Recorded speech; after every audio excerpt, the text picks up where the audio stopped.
जी आपके साथ शुरुआत करते हुए आप व्हाइट पेपर मांग रहे हैं, आपको क्या लगता है सरकार क्या छिपा रही है, क्या सच जानना चाहते हैं आप, क्या है आपकी चिंता? नहीं, मेरी चिंता नहीं, ना मैं सच जानना नहीं चाहता, बल्कि देश जानना चाहता है। देश सच ये जानना चाहता है कि क्या अप्रैल 19 को इंटेलिजेंस ब्यूरो ने सरकार को नहीं कहा कि चीन बड़ी तादाद में अपनी फौजों को जमा कर रहा है?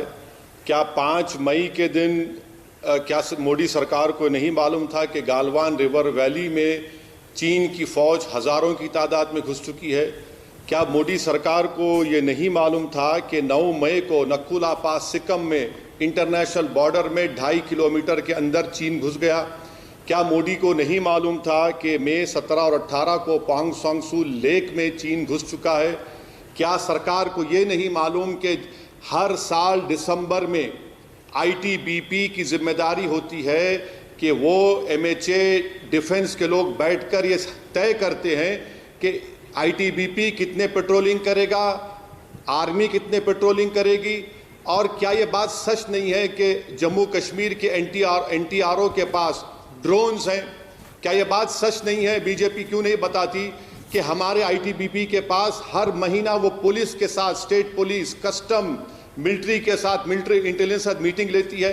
मैं बीजेपी से जानना चाहता हूं कि ये इनकी गलती है।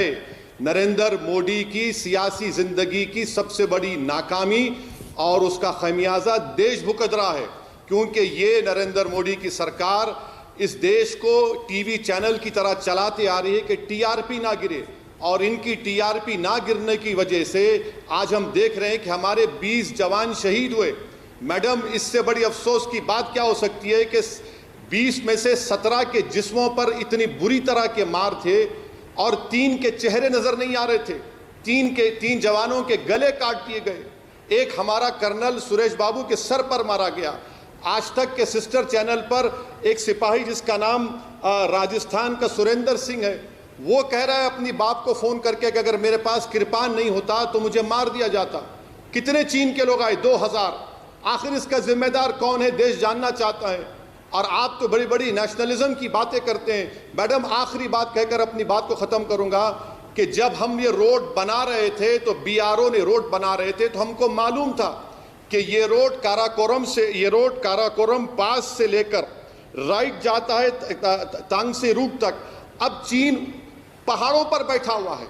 वो जब चाहे जब हमको सियाचिन ग्लेशियर पे जाने से रोकेगा, काराकोरम पास के कम्युनिकेशन को खत्म करेगा, और जवाब ही नहीं है। हमारी सरकार के पास कोई जवाब नहीं है। आखिर सरकार अगर बदला लेगी तो क्या चीन को सिक्किम की जमीन से गालवान वैली जो भारत का हिस्सा है, पोंग सांग सू लेक जो भारत का हिस्सा है, आप हटाएंगे नहीं हटाएंगे? बताइए हमको। देश जानना चाहता है, मैं नहीं, देश सच जानना चाहता है, और उसके लिए जरूरी है कि व्हाइट पेपर को जारी करना पड़ेगा। उनका जवाब देने का मौका दीजिए। यकीनन मैं मुल्क के साथ हूं, मैं मुल्क का वफादार हूं। मैं मोदी के साथ नहीं हूं, ना मैं मोदी का वफादार कभी रहूंगा। मैं देश का साथ देता आया और इंशाल्लाह लेता रहूंगा। जनाब सुधांशु साहब, आप बात कर रहे हैं 2005 के एग्रीमेंट की। मैं आपसे कह रहा हूं कि भाड़ में जाए एग्रीमेंट वो जो मेरे सिपाहियों की जान को नहीं बचा सका। और अगर कोई मेरे सिपाही पर, मेरे घर में अगर मुझ पर बंदूक तानता है, मेरे कमांडिंग ऑफिसर को मारता है, तो हमारी सरकार को यह बोलना चाहिए था कि खबरदार, अगर हमारे किसी सिपाही के बाल पर भी आंच आती है तो गोली चलाओ। दुनिया का कानून है, इंटरनेशनल लॉ है, सेल्फ डिफेंस। भारत की जमीन पर चीन ने हमारे कमांडिंग ऑफिसर को, हमारे सिपाहियों को मार मार कर 3 पानी में डूब गए। 150 से ज्यादा लेह के अस्पताल में इलाज चल रहा है। 10 को उन्होंने होस्टेज बना लिया। जो आपने नहीं कहा, आज उसको छोड़ा। ऐसे एग्रीमेंट को मैं फाड़ कर फेंकता हूं देश के लिए। क्या आप भूल गए कि आर्मी ने क्या कहा था? अगर कोई पत्थर फेंकेगा तो गोली चलाएंगे। जब एक दुश्मन मुल्क का सिपाही हमारे कमांडिंग ऑफिसर पर हमला करता है तो आपकी सरकार यह कह रही है कि गोली नहीं चलाना चाहिए। सुधांशु जी, क्या हो गया आपकी हमीयत को? क्यों आप नहीं कहते कि गोली चलाना चाहिए था, मारना चाहिए था चीनियों को? और तीसरी बात, आप कह रहे हैं कि ये जो साइचन सुधांशु जी, आप ज्योग्राफी नहीं जानते, मैं आपको बता रहा हूं। चीन गालवान में बैठकर अब भारत की फौज के लिए बहुत मुश्किल हो जाएगा।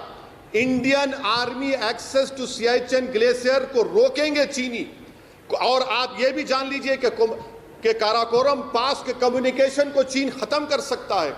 मेरे सवाल का जवाब दीजिए, मैं जो कुछ कह रहा हूं मुझे कोई इंटेलिजेंस नहीं, बल्कि मीडिया में वाइडली रिपोर्ट हुआ है कि अप्रैल में आईबी ने रिपोर्ट दी और फिर मई 5 को, मई 9 को, मई 17 को ये तमाम मीडिया ने रिपोर्ट किया। आप इंडिया टुडे के चैनल पर मैप देख लीजिए कि आज भी चीन बैठा हुआ है। क्या चीन, सुधांशु जी, भारत की जमीन पर नहीं बैठा हुआ है?